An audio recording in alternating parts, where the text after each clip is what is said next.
Hey guys, so this is my RBG Limit Break submission for Knights of the Old Republic 2, the Sith Lords.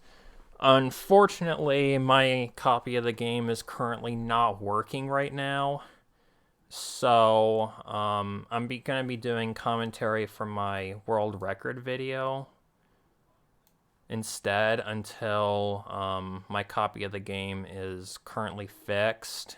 And unfortunately, my stream is also not working either, so my only choice now is to record my world record video. So anyway, let's get right into it.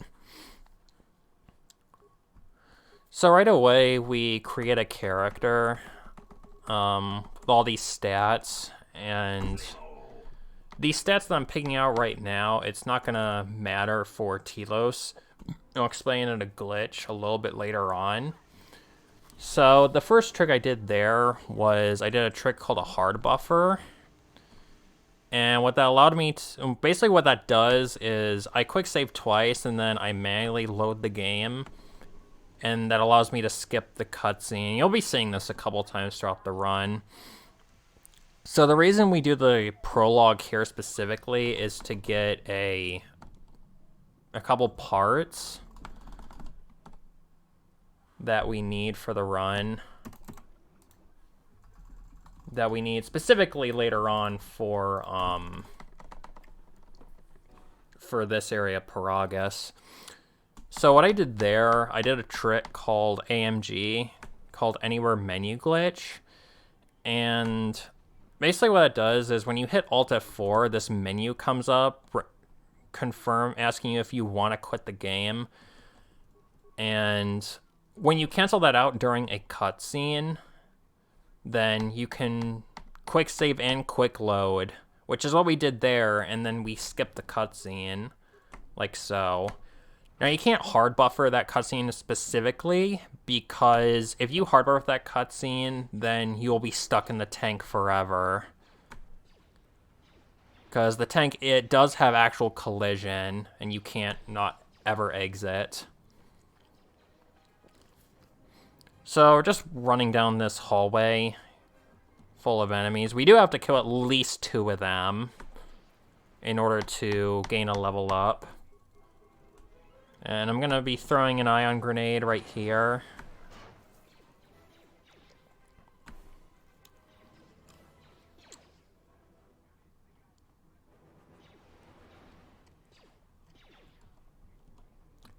And then we just level up right here, and pretty obvious, we get force speed here. And unlike KOTOR 1, you start off as a Jedi in KOTOR 2, and that allows us to take advantage of having force speed this early on. So we meet up with a character named Atten here, and we convince him to help us out with escaping the Paragus facility. And then we just meet up with T3 there.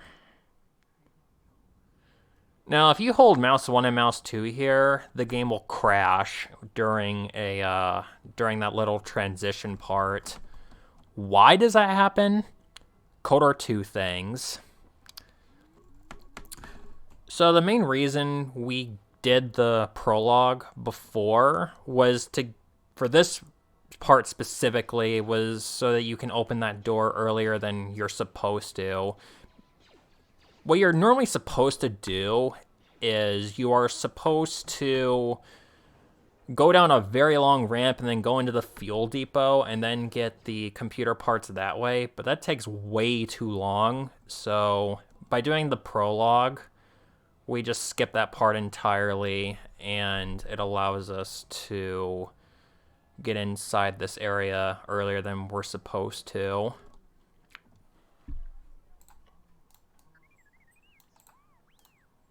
Alright, fixed it.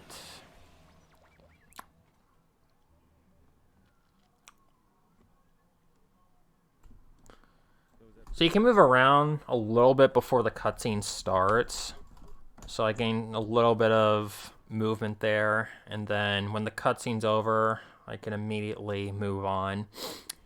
There's a chance that these droids could get in the way, but it's totally RNG, and if they do get in the way, we just click on them, then press 3, they'll get destroyed, and their collision will go away. So Atten wants to talk to us, but we don't want to talk to him, so we just press 4 there, and it cancels out the dialogue of him interrupting us all the way through the mines. Basically, the mines is a little tutorial section, and Atten will teach you how to play the game. But we already know how to play the game. We've played it 852 times at this point. So there is this part is also notoriously RNG too. We want to look for a Adrenal Alacrity. It's fine if we don't get it. It's not a run killer or anything. It is a run killer for going on world record pace runs. Basically the percent chance we're getting Alacrity here is kind of small. The reason we want the Alacrity, though, is when you have Force Speed active and then you put Alacrity on, which is a movement boost, it allows us to have Force Speed on for the rest of that area. And it lets us have it for the next area, too. So I did another AMG there. Allowed us to skip meeting the HK droid. And we're doing another hard buffer here so that we can skip this cutscene of the droids coming out to attack us. So that we destroy that terminal just so we could force open the door. So we're going back into the Paragus administration level where Atten is. It may not seem like it does anything now, but the only reason we went back in that room is because we want to unlock a door later on because we are going to be coming back to this area for a major glitch. So the Adrenal Alacrity was very, very crucial at the last part. It's only used for that one area in the entire run, the one we just exited out of, because we wanted to cast Force Speed here so that we can move very, very fast in the spacesuit, as you can see right here.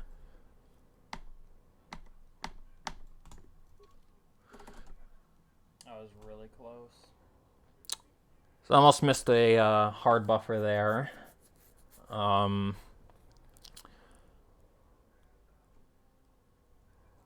Now, that skips the very, very long cutscene of the Harbinger coming into dock at Paragus, and it's about a minute-long cutscene.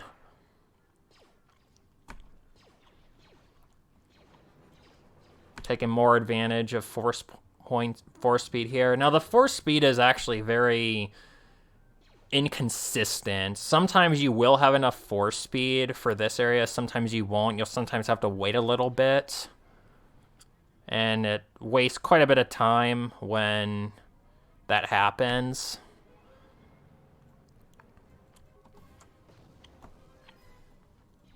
Now that terminal that I just blew up, it is totally RNG. Sometimes it'll blow up, sometimes it won't. You actually have to hit it for it to blow up.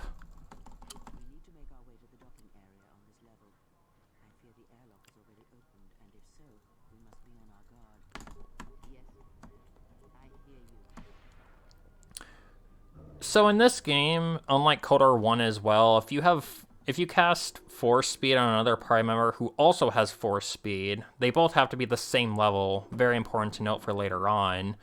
The other party member who happens to be a Jedi, which is us, we can save up our Force points a little bit more. So I did activate AMG here, but I have to wait a little bit until Atten joins our party. And then we skip the cutscene like so.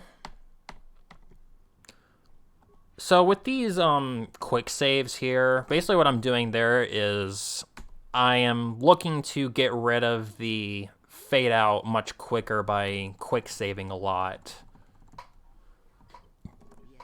So this is a very major glitch coming up, as I'll explain in a moment. So we basically need to take intentional damage here and get rid of these droids. Make our party members unconscious. So what this glitch here is called Resurrect Your Party Warp. And so basically how KOTOR 2 works is you cannot progress an area unless your party members are alive. It doesn't matter how far away they are. Unlike in KOTOR 1, the distance matters. But in KOTOR 2, the requirements of entering another room is simply having all party members alive.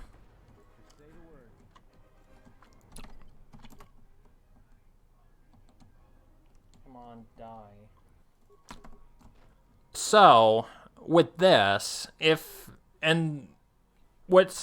so why we teleport all the way down there to that pipe and all the way down here to this next room is because the game believes that you're right by an exit, and when you put a party member by the nearest exit / load zone, the game will think, oh, well, you died near there, so we're going to teleport you right there.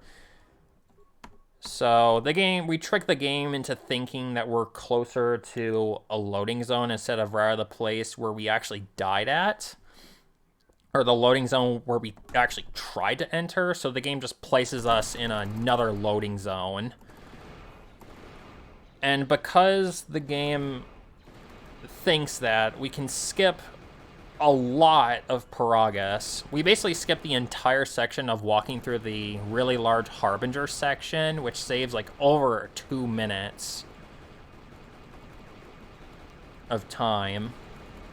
So we can safely complete progress now in under 12 minutes of in-game time.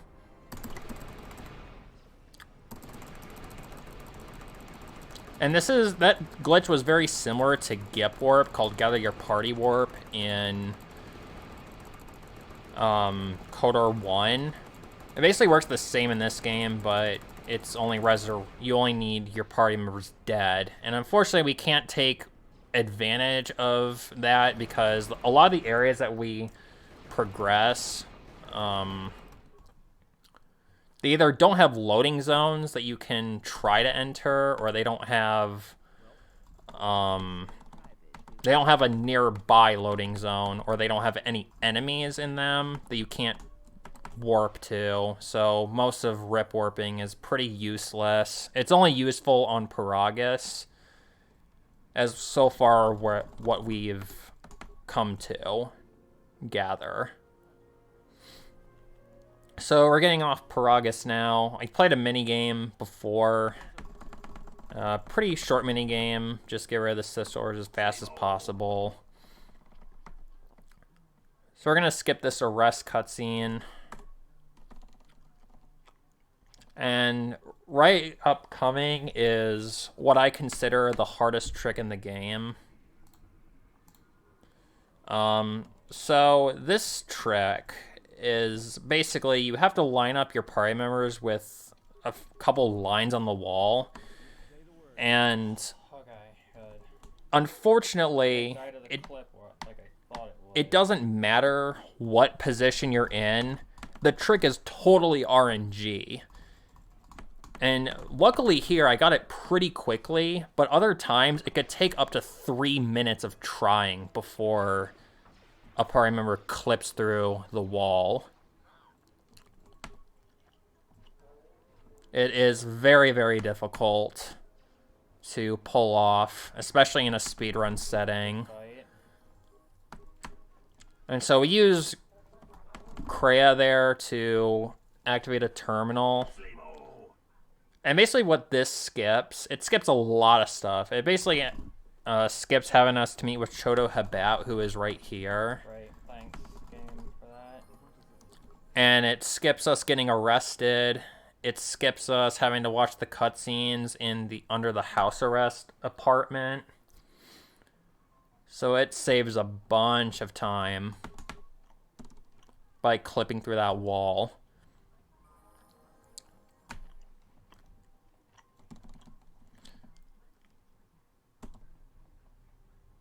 So this is actually the area you're supposed to get transported into when you're arrested. So the game takes away all your equipment, and also it despawns Kreia and Atten for some reason. So this is a very major glitch coming up right here. So what I'm doing here, and it'll take a little bit of explaining to do, and might as well just explain it right now. So I'm AMG'd into a swoop bike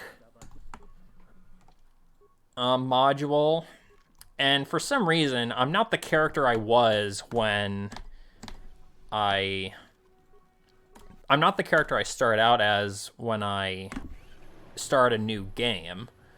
So why am I not the character I started out as before? Well, interestingly enough, this game has some problems, as you can see.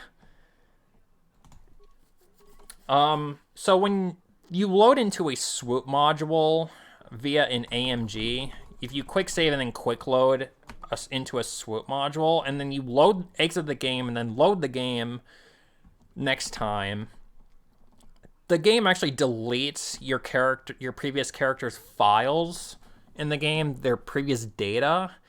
And because the game cannot detect that, can't detect your character, it's all gone, it resorts to this character here, as what we call the development character glitch. But this character is otherwise called in the game Aaron K. If you don't know who Aaron K is, really interesting if you don't know the lore of the game. I won't spoil it for anyone, but very, very interesting. So what this gives us is, the reason we did this, you'll notice that I have a lightsaber before, and I have this blaster here I'm about to show off. It kills every enemy in one hit. So essentially, this basically eliminates the challenge of the game at this point by having this blaster that could kill everything in one hit. Like, you're gonna see a really good example right here. Now, it doesn't only give us the kill blaster, it also gives us Master Force speed, Master Force heal, Night Valor. It gives us Master Force jump. So essentially, we saved about at least 16 minutes by doing that glitch, because we're essentially doing every battle extremely quickly by doing this. And by having Force Jump, Master Force Jump, we can get by a lot of these areas very, very quickly.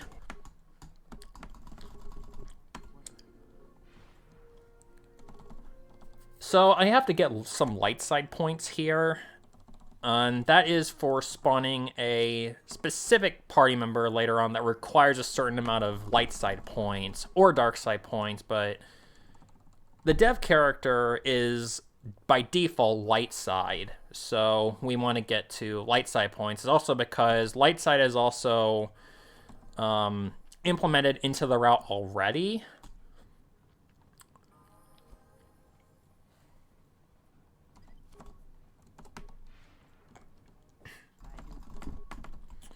So now we have to go to a merchant named Opochano, and he works for Zerka, so we have to threaten him to take his card away from him in order to take a droid with us. Just in a little bit. So there's going to be another door clip right here. It's easier than before, but this drawer can give you some difficulties.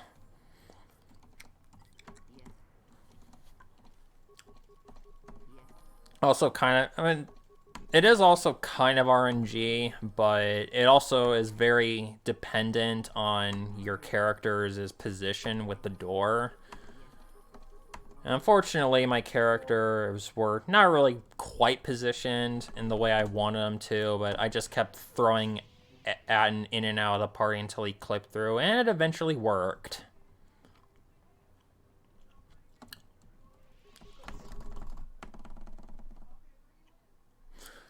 So we clipped into that mainframe room in order to skip this section with B4D4, the droid that we stole from the Zerka office, so we don't have to walk all the way back there. And we can just talk to Choto Hebat instantly, and it completes the quest for us.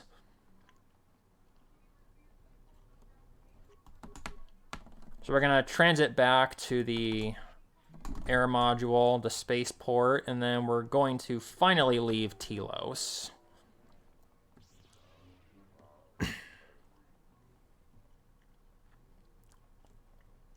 Well, not quite Telos, but Telos Station. We're not quite done with Telos yet, not the entire way through.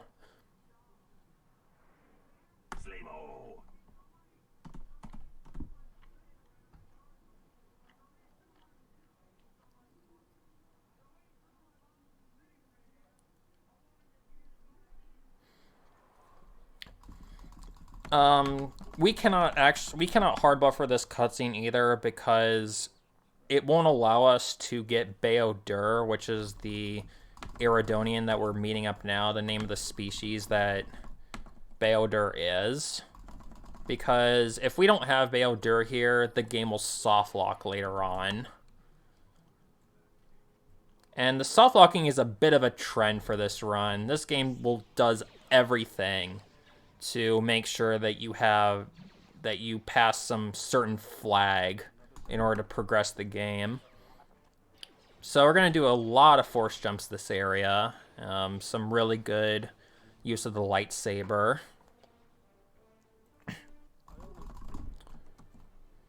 Now for those KOTOR enthusiasts out there, if you saw that I opened up some of the minis before, you would notice I'm a Jedi Sentinel. And Jedi Sentinels are not supposed to have force jump. It's only exclusively for Guardians. Once again, KOTOR 2 stuff. Doesn't make sense, but we use it anyway.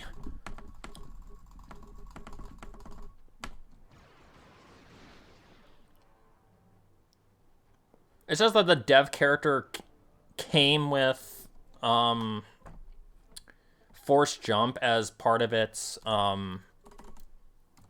feat, stats, force powers, and it allows us to force jump. Doesn't matter. We don't care what class we are. I'm gonna go with this terminal here, and what's gonna happen is I'm gonna attempt to skip a cutscene, and it did work, so that saves only about like maybe 3 or 4 seconds of in-game time, and real time too. Basically, I talked to Beodur there like before the cutscene started, so that I don't have to watch the cutscene of him walking up to the terminal and then him and Kreia both talking. So it's really nice that I got that.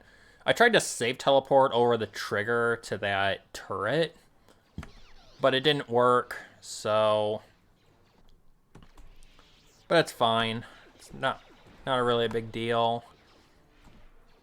Another use of the Kill Blaster / the lightsaber master force jumping here.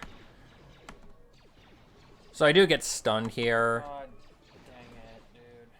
Which, it's not a huge issue, but which you can't really do anything about it. You can't do anything to escape it, so I just wait it out. You could technically quick save the game before it happens, but the bad thing with quick saving there in that same room with the droids is when you load up the quick save, there's also a pretty good chance that they'll be able to stun you even before you load into the room again. Gotta unlock these doors. I'm gonna lock that door to the control room for later on. And get rid of this droid here for later on too, because we're gonna have Kreia come all the way down this very long hallway. More example of force jumping.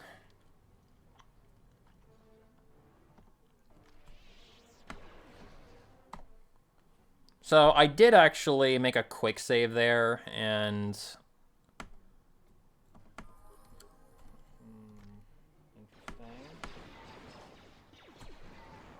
I just got it out more quicker than it would have taken to end the stun there.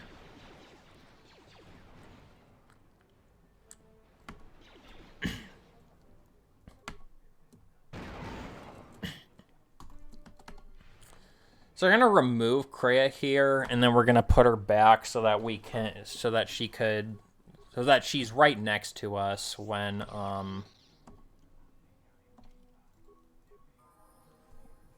we spawn her back in like that.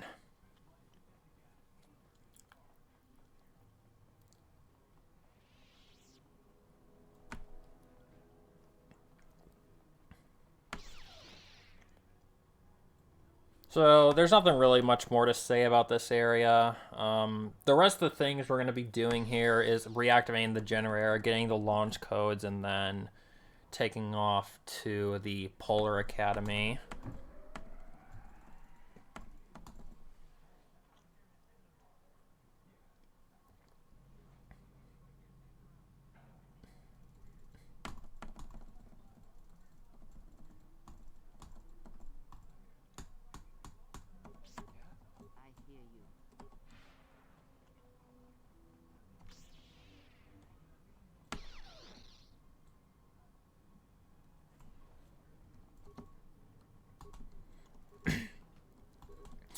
I picked up some parts from that canister, and it's for later on.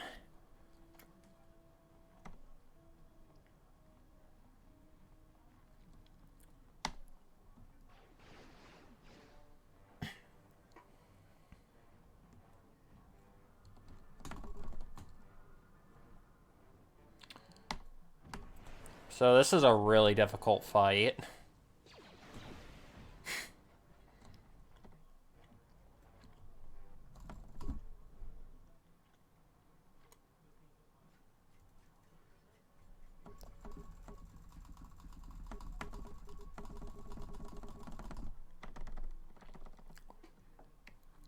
So we can actually hard buffer this cutscene too. No need to AMG.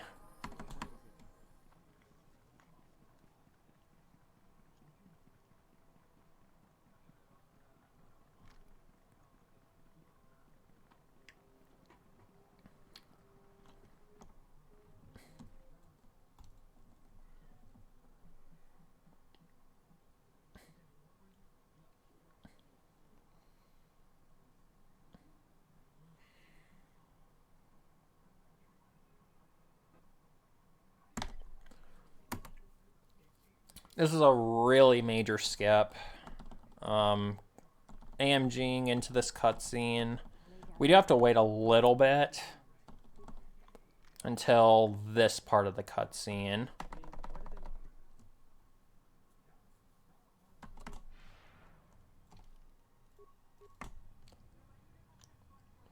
So that AMG skips us meeting up with Atris again, which is a really long cutscene.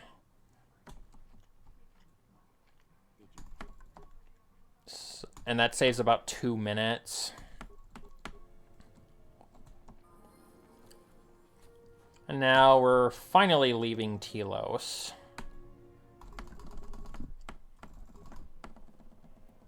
And poor T3. Humping.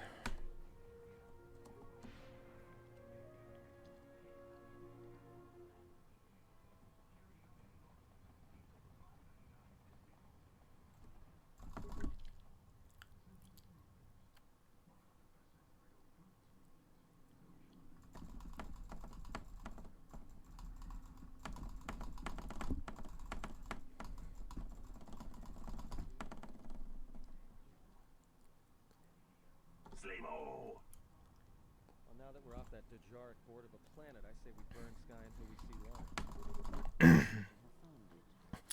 So there's... Unfortunately, we cannot skip this cutscene because the Ebon Hawk that we loaded into is a different module from the default Ebon Hawk that we're normally used to, so it's impossible to skip this cutscene. For now, anyway. Jedi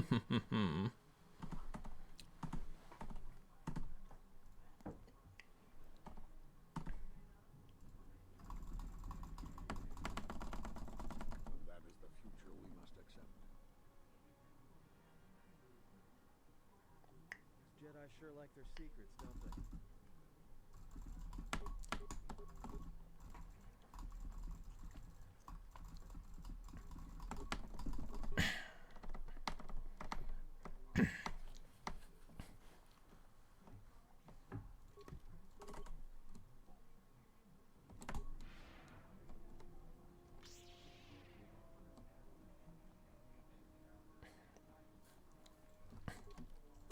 And now we're headed off to Onderon. So we're doing an AMG here to skip a cutscene, and then we're selecting Onderon again, and then it takes us to Onderon immediately without having to finish watching the rest of that cutscene there.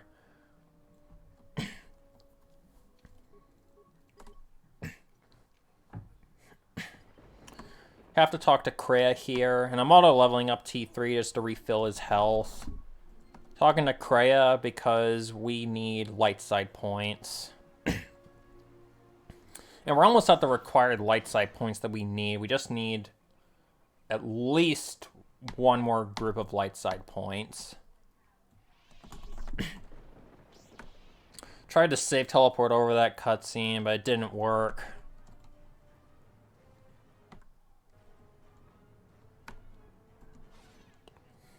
That's not a big deal, though. So, in a very previous route, in a much older route, we didn't have lightsaber here. Instead, we would just traverse through this area just normally, just running through it.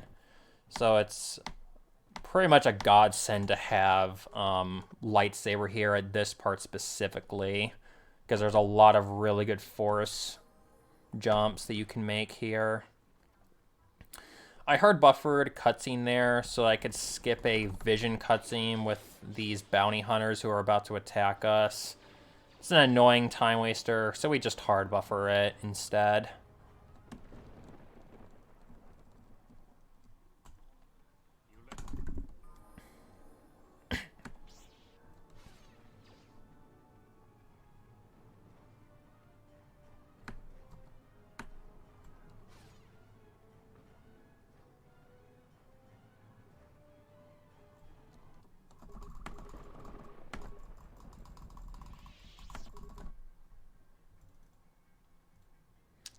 So we allowed these Mandalorians to take us to their camp. And we meet up with Mandalore, who is the leader of the Mandalorians. I know this is not to be confused with the TV show The Mandalorian. These are the real Mandalorians.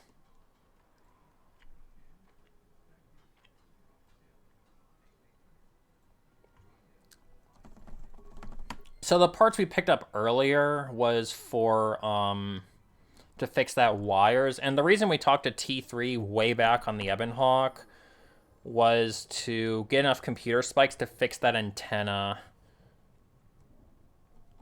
Basically what we're doing now is we need to convince Mandalore to take us to the planet of Onderon, because we're on the moon of Onderon, Duxon. And we have to get to Onderon to meet up with one of the Jedi Masters, Master Kavar.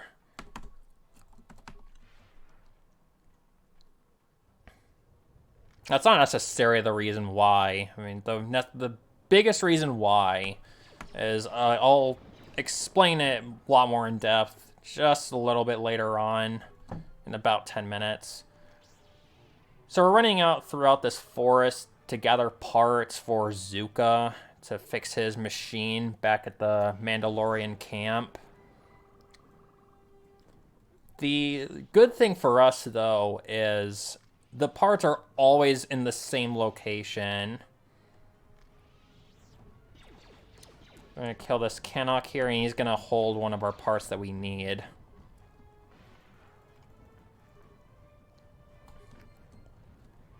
I'll skip another cutscene here with this Zakeg beast cutscene. Save teleport over it, but I'm just gonna save load in case. And we have to grab his ear to prove that we killed him to the Mandalorian captain at the beginning of the base. Beginning of the camp, I mean.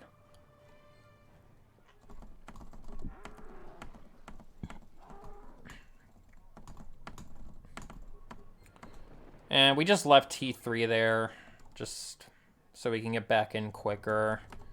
We're gonna return the Zeka gear. We're gonna also talk to Zuka twice.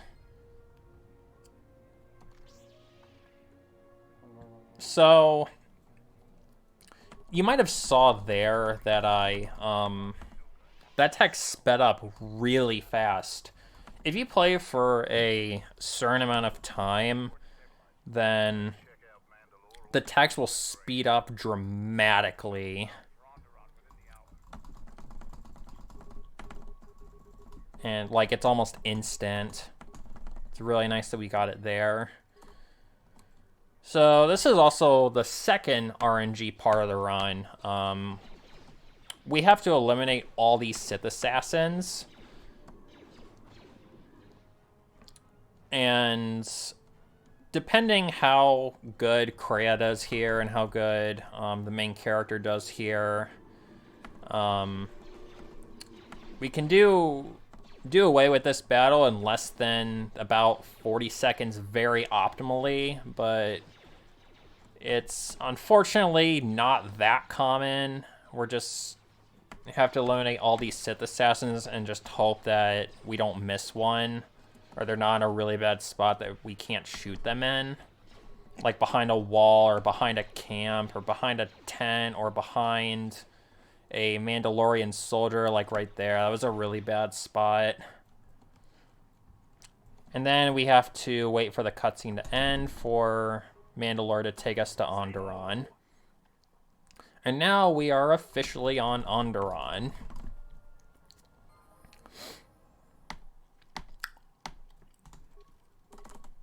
Skipping more cutscenes.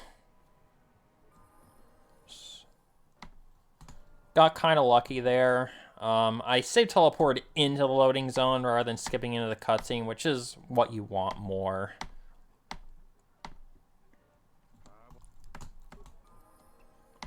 We just ignore those political debaters there. Get an AMG here to skip a cutscene. And because we skipped this cutscene, what's very interesting is that you could talk to one of the thugs, and the game believes that that's the person you need to talk to, because the other character you need to talk to in order to progress here is also named Thug. So we can just progress like so. Next, we need to talk to Captain Riken to proceed with the quest. And we have to get a guy named Dagon Gent out of prison. So we have to do this little murder mystery on who actually killed a few people inside the cantina.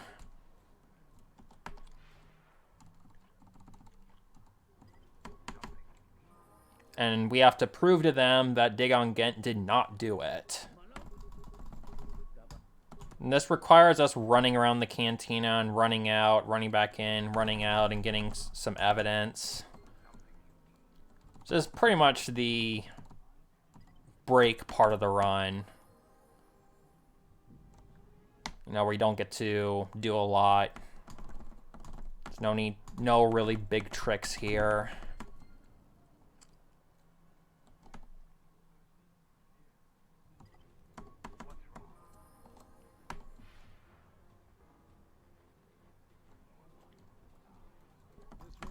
Have to talk to Bernard, question him about Dagon Gent. He tells us that a droid has a specific part that we need. We just give him 25 credits, and now we have it. And we have to go back to... what's his name? Kif, yeah. We have to go back to Kif, and he'll show us what actually happened.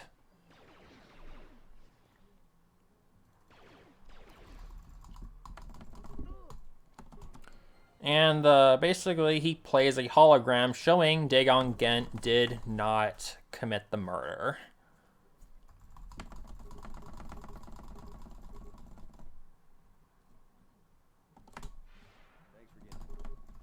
So now we have to do a favor for Dagon Gent to getting a holo disc.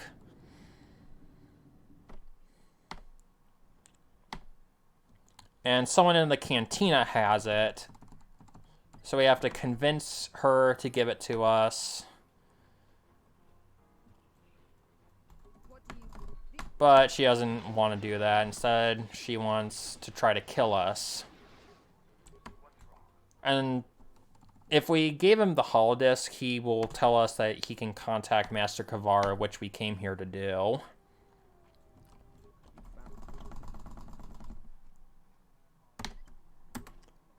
You can technically hard buffer this cutscene here, but it's pretty difficult to do. And it's not consistent.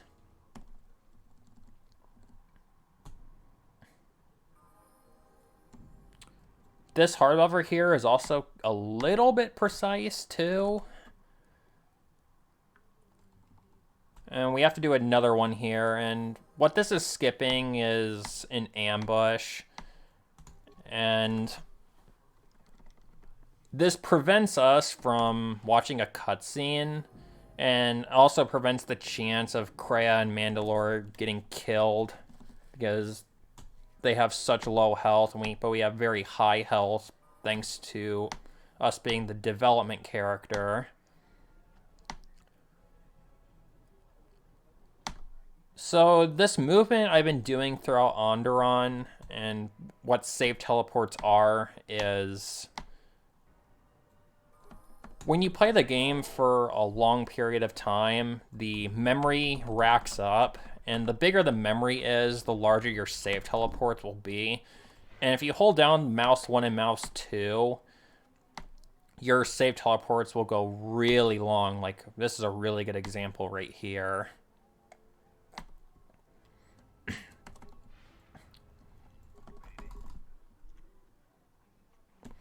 And the light side points that we gather throughout the run is for this part specifically. To meet up with Visis, or Visis. However you like to pronounce her name. It's all personal preference. But I'd like to call her Visis because that's what I have called her by since I first started playing this game many years back.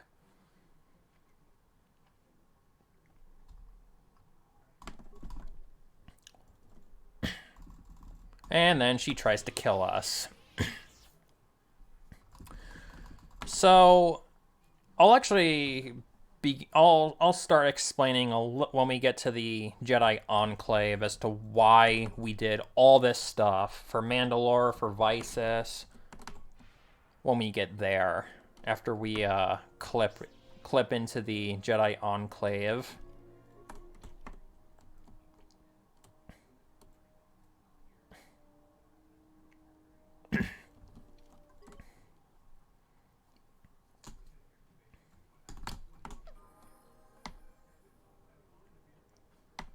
A lot more save teleports.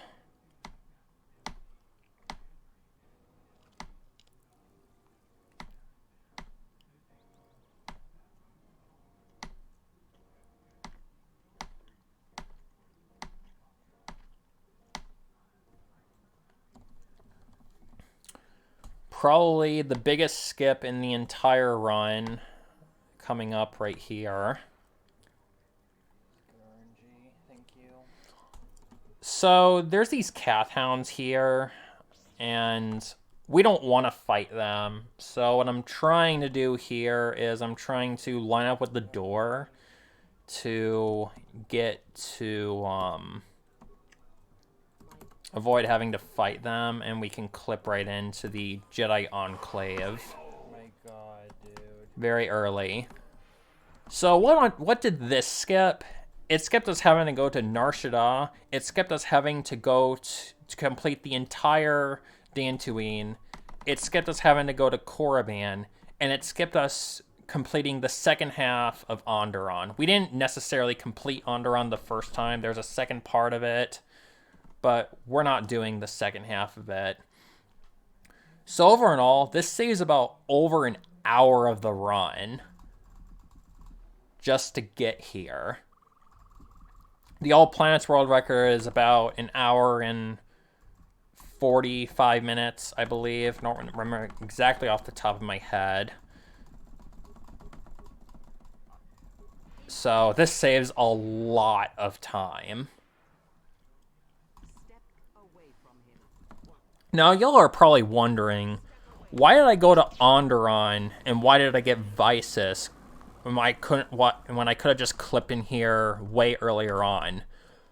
Well, unfortunately, you need 3 party members at the end of the game. You need the handmaiden or the disciple. The disciple is obtained by a female character, but since we play as the male, we get the handmaiden after we leave the Polar Academy.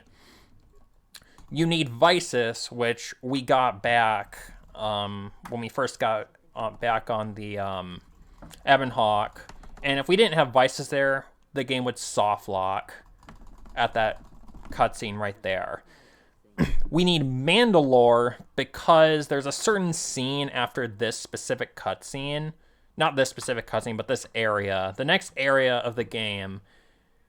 If you don't get Mandalore, you cannot go to the Ravager, which is the second last area of the game. He will not spawn if you never meet him. So what you need to do is you do all of Duxon and all of Onderon, the first half anyway, the first half of Onderon, just to have Mandalore in your party, just so the game won't soft lock. We have been trying a very long time trying to skip Onderon, but there has been no luck in finding a skip. So what I did there was I changed the difficulty level to difficult so that I could die quicker in that fight for the handmaiden phase anyway, but we just put it back down to easy for obvious reasons.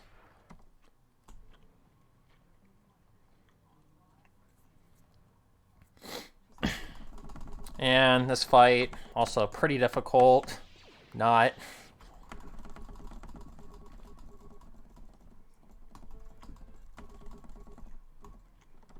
So we're going to hard buffer this cutscene.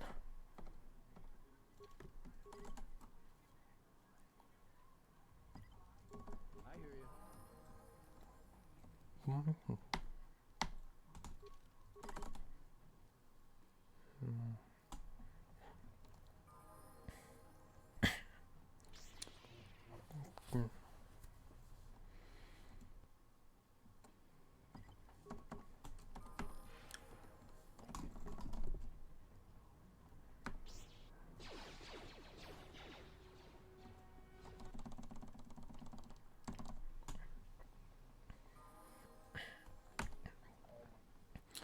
More force jumping. Not a whole bunch to explain here. Just force jumping past all these guys.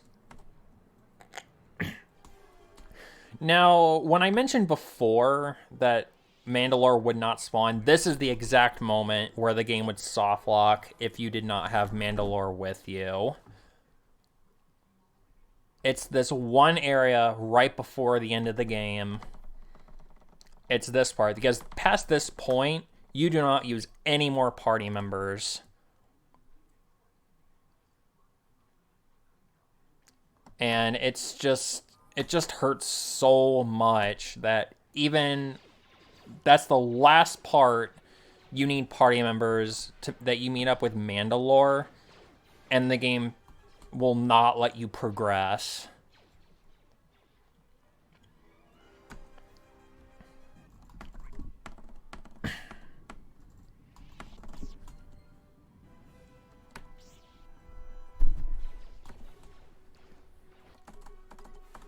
So I'm gonna level up here to replenish my health, and also to get a feat that allows me to regenerate my force points faster. So what we're doing now is we're going throughout the ship and placing these proton cores down, because that's one of the very few requirements that we need in order to leave this ship later on.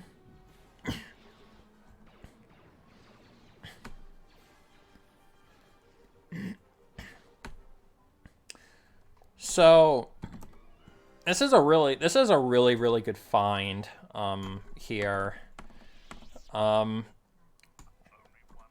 So what I'm doing here is I'm AMGing this cutscene, and what this is going to allow us to do is it's going to skip having us to pick up a proton core from a missile later on. So we don't have to walk a really long distance to go and pick up the final proton core. But now we have to go and find Darth Nihilus, however you like to say his name. I like to call him Nihilus, because we cannot leave this ship without taking care of him.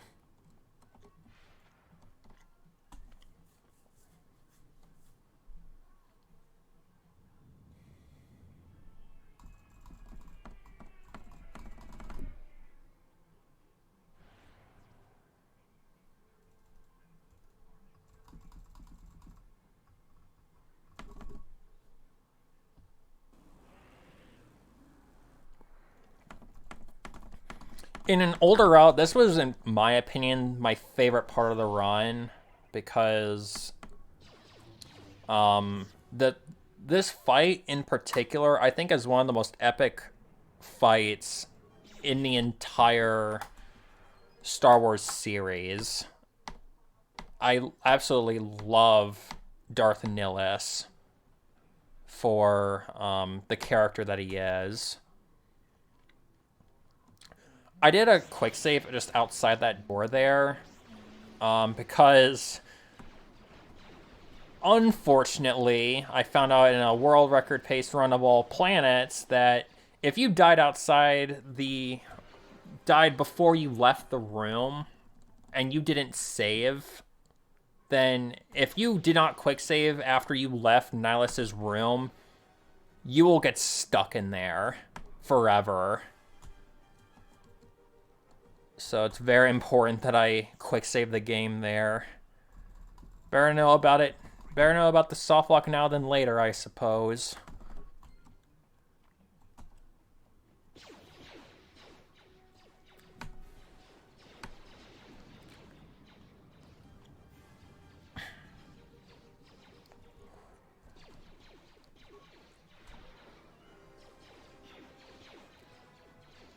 So now all we have to do is leave the Ravager.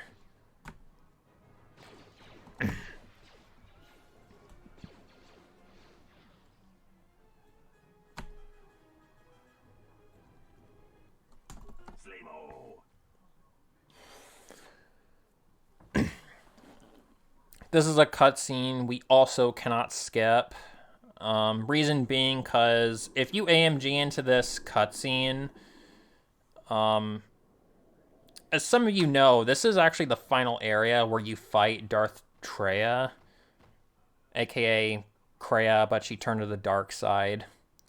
It's actually a separate module than what Is 51 actually gonna happen? Treya's Court is, so I just can't mess up Scion Skip, then it's pretty much mine.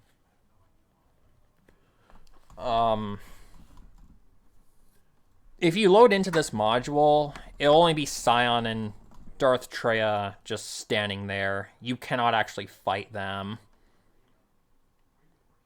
And the game will forever be softlock there. So now we have to run all the way to the Treyas Academy. Walking through the Malachor Depths, Malachor Valley.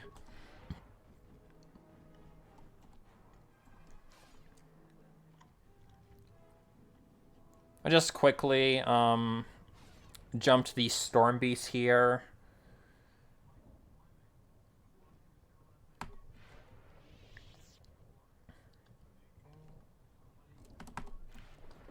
Not really a whole bunch to explain here. There's no real glitches here going on, apart from what I talked about before.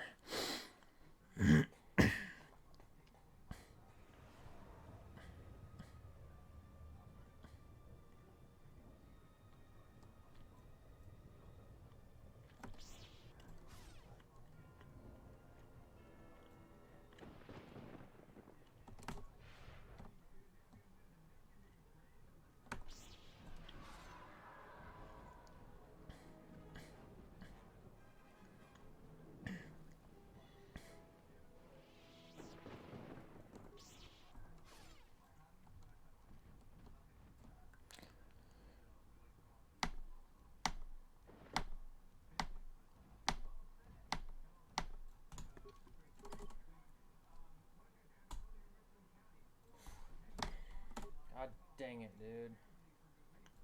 So I missed a hard buffer there with the Storm Beast. It's not a huge issue if you do miss it.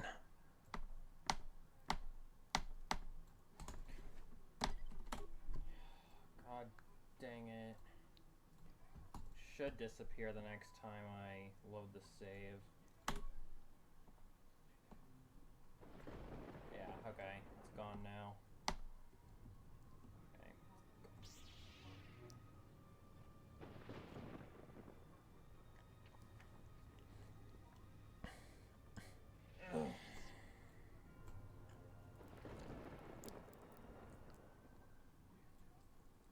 That was just kind of weird, in my opinion. So this trick here is also another pretty major skip. This hard buffer allows us to skip having to control Beodur's remote through the Malachor Depths. And we can just enter the Academy right away.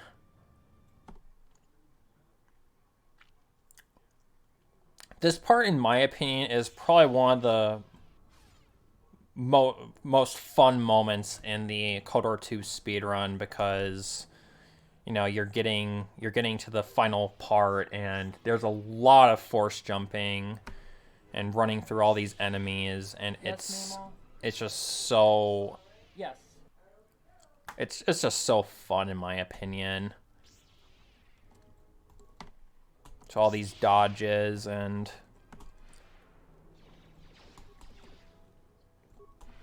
this is probably my favorite force jump in the run for some reason. I don't know why I like this force jump so much.